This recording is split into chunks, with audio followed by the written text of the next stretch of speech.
right, welcome back. Before we went on a break, we were talking about some of the three major challenges that are associated with this debt crisis. And apathy on one hand, people not quite willing to engage, and broken trust. And then the other issue is decline of revenue, public revenue, government revenue, and then the absolutely unacceptable growth in expenses or cost of running government.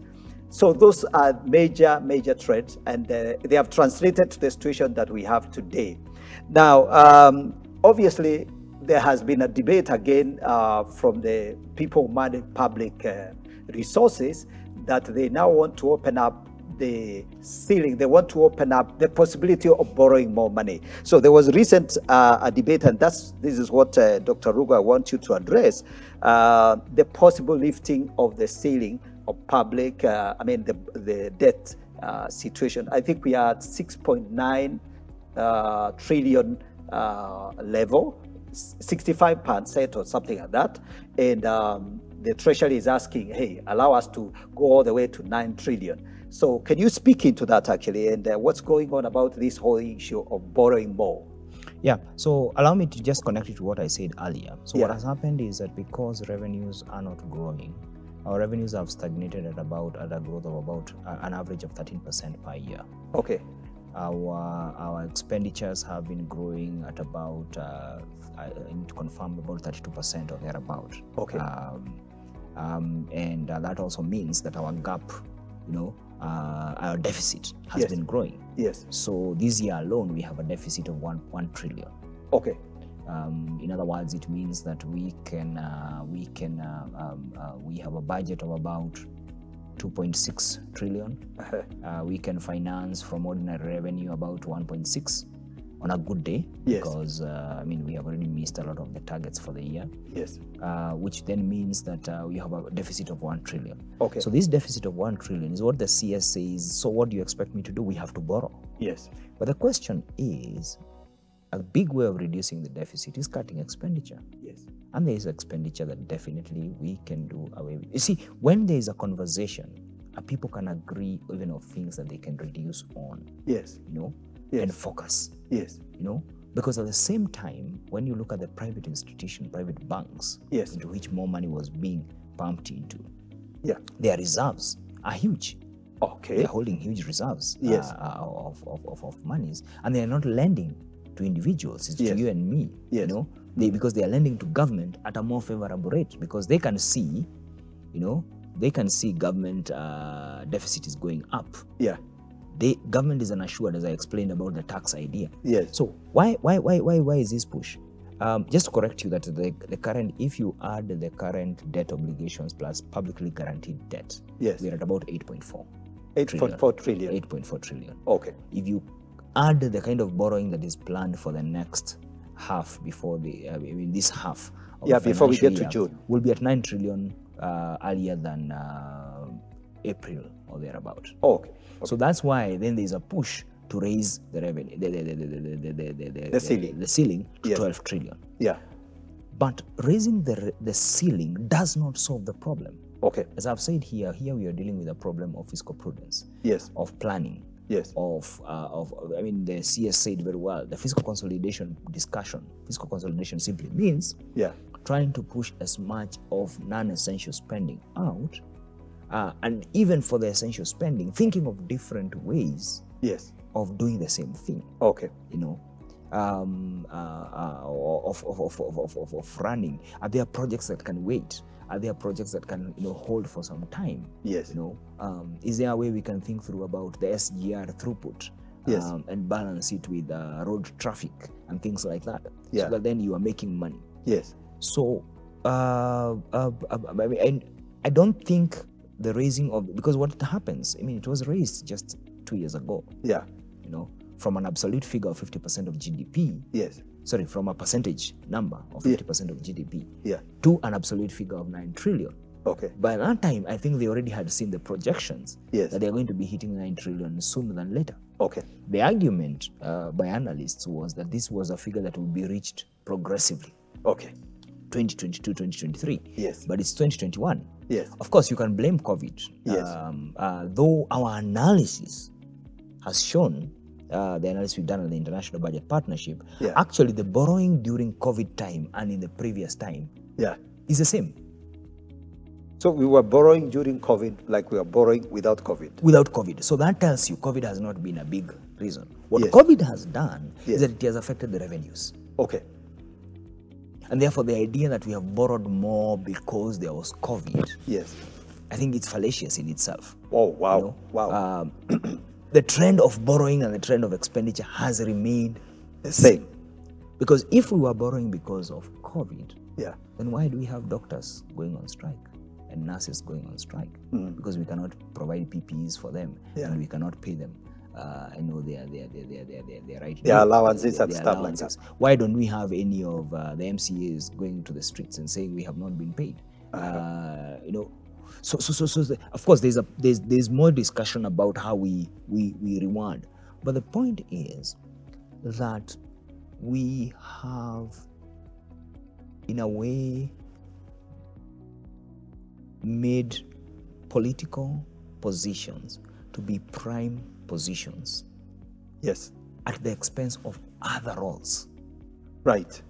So that people see a public position as a place where you go to make money. That's why you have doctors resigning from being doctors to go and become politicians. That's true. That's why you have teachers going to become MCAs. Yes. Because they can see, really, it doesn't need you to study so much. You don't need to work No, so I hard. mean to become an MCA. All you need is once you are in there, you will build a mansion. Yeah, you build a mansion. You will steal money from public coffers. Because very few of them can explain how they have built their wealth. Yes. Some can. Yeah. But some cannot completely explain. And you see, all these things, they never work in a vacuum. You can't lie to the public. They can see through it. Yeah. So you become an MCA, and 1 year later, you have a serious mansion, all nice and done, and you're driving a 4x4. And for goodness sake, it doesn't. So the point I wanted to make is that we have a bigger problem that we need to deal with. Yes. Where we say we are going into fiscal, we are going to cut our expenditure, we are going to reorganize things. Can we do that? Yes. Can we do exactly that? Can we find the political goodwill to actually execute that? And the people who need to make those decisions are there. Yes. But as I said, when we were off air, sometimes one gets a sense that there are certain projects, certain programs that cannot be touched. Yes. Because regardless whether there's money or no money, they must continue. Yes. For instance, was it necessary to advance the SGR project up to Naivasha at this particular point? Could it have waited? Okay. Maybe it could have waited. Yes. There are certain expansions of roads and programs that could have waited. Yes. But when you add in what the president said about losing 2 billion shillings every day. Yes. I'm yet to see the numbers. Yeah. And how they arrived at the figure of 2 billion. Yes. But that was shocking. I think it's absolutely shocking. It hits us very seriously at the It's root. shocking, but it's not so much shocking because of the number. Yeah. It's shocking by the person who said it. Yeah, that's the other thing. Because as I explained earlier, you give people elect people and give them a public trust. Yes. To be able to manage. Because we all cannot sit in. Yeah, we can't sit in that office place and of decision. Yes. And therefore, I think it's a more honorable thing to say, we have figured out this is the problem and this is what we are going to do about it. That did not come out. We are going to deal with it. We are going to fix it. And this is how we are going to fix it. Because if any public leader was to ask what is the top agenda right now, it's winning public trust. Winning public trust. And public trust is won by the things I have just explained. Yes. By ensuring that the social contract is being honored. Yes. Each is honoring their end. Mm-hmm. That does not mean that there are people who will not try and evade paying tax. Okay. But then that's where the rule of law comes in. Yes. That basically you are enjoying what you don't want to pay for. Yes. Yes. But also working in a system of fairness by Yes. saying, okay, fine, it is clear and it is true that the government may not be able to provide all services. Yes. What kind of support can they provide to private sector that is providing those services? Yes. People who have put up schools, what support can they receive from Yeah, government? yeah, Because exactly. the people they are educating Yes. are going to be participating and performing in this economy. Exactly. Yeah. So I've gone a bit far, but the point I was trying to say is that I do not think raising the debt ceiling is a solution. It will not just a solution. plunge us further deep in. Yeah. It's just saying, it's like the way now you are looking around your house and saying, I have mortgaged the fridge, I've mortgaged the TV. Can these guys accept my cooking? Yes, my cooker, cooker. Yes. I also want to attach it. Then you go to a Shylock. So you're trying to negotiate with this. No, Shylock. I don't think, and I hope that the discussion will be around how can we actually push to live with it. Because if we don't do that, the next 2-3 years are likely to be very difficult. And that's really trouble. Yeah. That's really trouble. And so I think you've addressed that very seriously. So in terms of, and you have also elaborated on the other thing I wanted to ask, what are the major shortcomings of the current fiscal and monetary policies? I think you've touched on that. Yeah, but let me add something. Yeah, you can add on that. One of the challenges we seem to be having is that we have offices and institutions that we have created that are not necessarily doing what they're supposed to be doing. Okay. I mean, Parliament approves the budgets, approves the debt policy, approves all these things. Yes. But you don't see them coming in very strongly in terms of holding the government in place to account for how resources are being spent. Okay. So one would argue is either they are implicitly involved with what is going on, or what kind of capacity and support would they need? Yes. But you see, when they disappear, then the public concludes that, hey, these people are all together, and they are. So I think there's a role for the institutions that we have created. Okay. To push for the right thing to be done, for Parliament to say, hey, where we are at, we cannot continue in this trend. You're actually absolutely right. When you think about it, because we're saying there is this social trust, the social contract, and we have Mwananchi, you and me, are represented by someone who sits in Parliament, who we elected. And you're saying now, Parliament should be that place where now this conversation we are having should be happening. And then saying, look, we have a crisis, and we must solve this crisis, and we need to bring government to account so that we don't end up in a rat hole. And when they don't seem to be addressing that, then you actually realize, well, the system is probably just... Yeah, and the problem is that, you see, my concern is that when things go completely off, and I pray we don't get there, but we have seen countries that have treaded on this same line and have ended up where they have ended, Greece, Portugal, and all these other countries. Yeah. The reality is that finally somebody has to make a decision, and that decision does not have to be, and I don't think Kenyans expect decisions that are nice and comfortable. Yes. But they expect leadership to be able to be assured that the children they are raising and working so hard to educate will have a future. Yeah, and I think that's where you remember in 2002, there was a kind of a real reset in the psyche of the nation when the NAC government took over, and Kenyans were so excited. We've come out of the 24-year rule of Moi. Not that it was absolutely broken as such. Moi was trying his best to steer the ship and keep things running. He kept on talking about unity, which largely, at least we didn't fight with each other. But then when the new government took over, there was a lot of excitement. One of the things that came out was the public itself was so willing to participate in ensuring compliance. Even I hear police were actually being like, look, you can't take a bribe. So are you saying that perhaps right now Kenya is headed to a place where we would need a reset of some kind, a new level of commitment, citizenry, a new generation of citizenry that is willing to engage and say, hey, no, things can't run the way they are running. No, you said it. You said it because first, things cannot continue running the way they are running. Yeah. It will gonna call for leadership.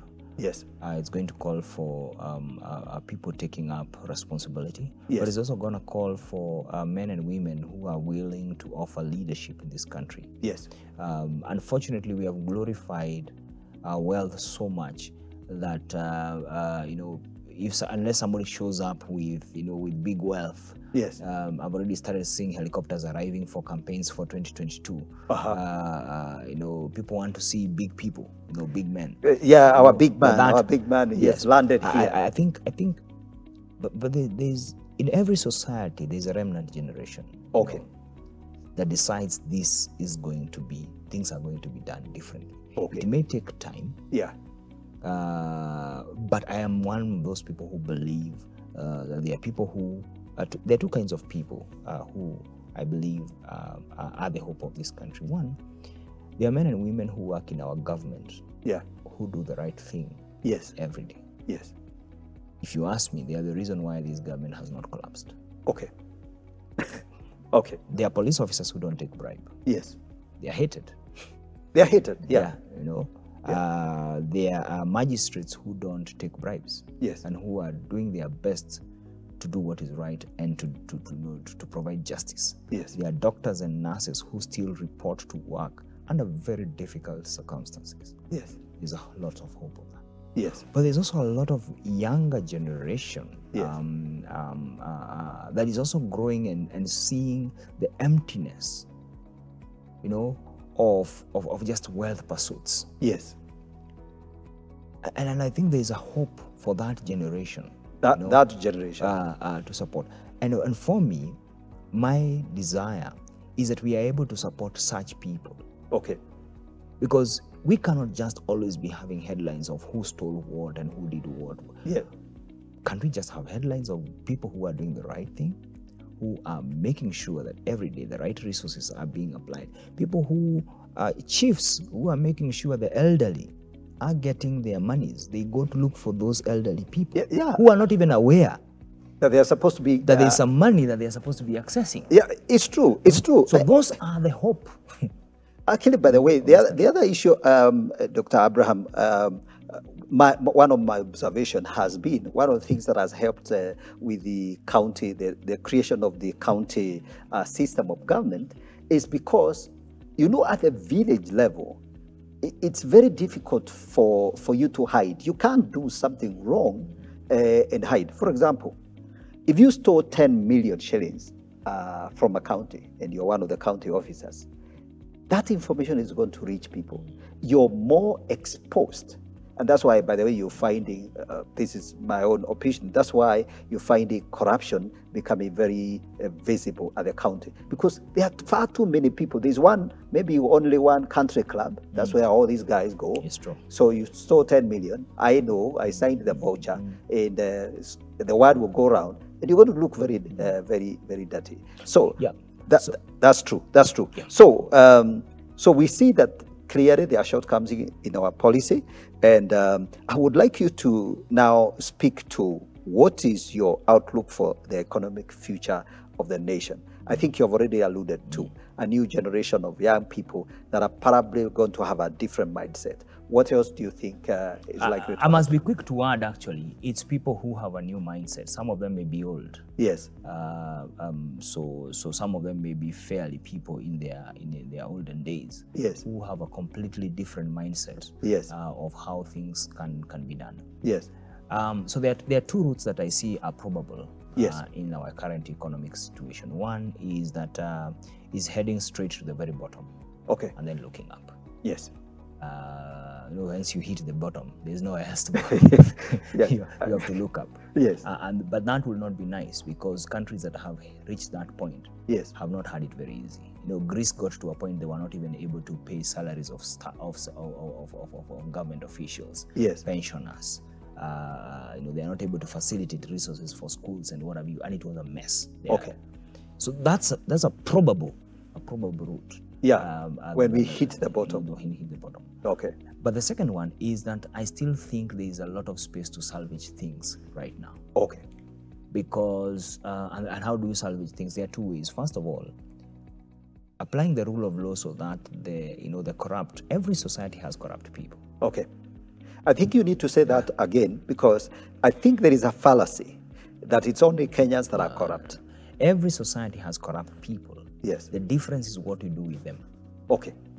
Yes. What do you do with them? Yes. How do you rein in on them? If you make it look like all you need to do is ujipange, organize yourself before you steal. Yes. Get a good lawyer, get all your systems in place, good accountants and what have you. Yes. Then you delay, the call of justice. I think we cannot suspend the rule of law. Yes. If we are going to deal with the corruption. Okay. But secondly, and of immediate importance, yeah. is to bite the bullet and say, this is the much money we have as a country. Yeah. What can we do with it? Okay. People can take pay cuts. Yeah. In private sector, people have taken pay cuts in their organizations. Exactly. Why can't we do it in government? Mm-hmm. People who have a battery of 3-4 employees can actually have some of them released. Yes. In other words, and you're not doing this because you hate them. You're doing this because you want to stabilize things. Okay. If you don't deal with those two things, I don't think it will be very easy, to root out the kind of challenge. Because what will happen is that basically you're borrowing more for more to be stolen. Yes. And that for me is painful. Okay. So I'm one of those people who is really supporting and looking for people who are trying to do things and look at things from a totally different. I think solutions are there and they are written. When I talk about Parliament, every year we submit memorandums, 3-4 of them, to Parliament, raising a number of things. Yes, that they can do differently. That they can do differently, that can be engaged differently, that can be, can be thought differently in a totally different way. Yes. Corona has shown that you can do things virtually. So everybody does not have to be, in one place crowded and all those kind of things. We can think of a governance system, who said that everybody who is participating in governance has to be on a salary and then later on a pension. Yeah. There can be a different way of thinking about it. Yes. It could be that a county assembly is formed of a farmer representative, a business community representative, a doctor's representative, a stay-at-home mom, and all those people, and they meet once or twice in a month. Yeah. And approve what needs to be approved. It happens in some parts of the world, Amazing. In other words, these are different. The options are not limited. The options are not limited. So we cannot go with the line of the cabinet secretary of saying that we have to borrow. Yeah. It is not the only option. Okay. There are other options. Absolutely. And I know there is a lot of pressure on him because if he doesn't have cash in his box, I'll call it a box, then he's in trouble because there are bills that needs to be paid and some people need to travel. So I think that's really... Must they travel? Yeah. So, ladies and gentlemen, we are almost coming to the end. I'm sure we'll be making a few final remarks. And I hope you're benefiting from this discussion and engagement. Please write to us like we've said, and if you have something to say, please you can text or call and we will respond. I know we haven't been able to respond to some of the comments that have come in the past, but we'll sieve through them, and in our next show we'll be able to bring some of those issues. But before we quit, I want to ask Dr. Rugo, what is the role of public sector in this whole? Would public sector be of help in stepping in, or what will happen if the government goes down that route? What will happen to the public sector, and can they intervene in any way? Do you mean the general public? I mean, government is public sector. The corporates. Yeah. So I think you see a society, a private actor is in need for the benefit he gains. Yes. Or she gains. Yes. That's the basic reason why you start a business. Yes. You don't start a business to be able to provide charity. Yes. You start a business to be able to provide a good and be able to make a return. Okay. So I think there's only so much you can expect from private sector actors. Yes. They are already involved They are already involved in providing certain basic services in healthcare, in agriculture, in water, in health, in education and the like. Yeah. But they cannot come to salvage a country. Especially the public side of things. Yeah. Look at multinationals. When the cost of business goes high in one country, they relocate. Yes. Unilever used to produce from here. They relocated to Uganda. That's where they produce from. Okay. And many other companies have moved to countries where they always are moving to where they find cheaper energy, better environment for cost of business, better labor. Some of them, of course, they go to places where really the labor regulations are really poor, so that then they can. But the point is that a lot of the problems that bedevil any society have to be fixed by that particular society. Absolutely. Because if we leave it purely to other private actors, they have their private interests, and that's why they are formed in the first place. Yeah. My thing is that there's a lot of space in honestly and going down to the actual cost of producing public goods and services. Yes. Yes. We have seen in places like Makueni, a hospital is built at almost a quarter the price. We have had it being built in other places. Yes. What makes that possible? It simply means that if you cut down, the cost of corruption. Yes. Then you have more resources. And think a bit even from a business point of view. Yes. If my goal is survival, then it is in my interest that the people around me are also alive, also survive. Yeah, actually. I mean, think about it. Yeah. If you run a business, yes, it is in your interest that the people around you have money, so that they can come and buy from you. Yes. So, I mean, it's coming down to the battle of survival. Yes. Survival of the nation, survival of the citizens of this country. So it's really, really amazing. So we are coming to the end of this show. And clearly, ladies and gentlemen, I believe you have learned so much from us. And you've had Dr. Rugo's take. And thank you so much, Dr. Rugo. That was very insightful. And I like your insights and the fact that you can speak so candidly.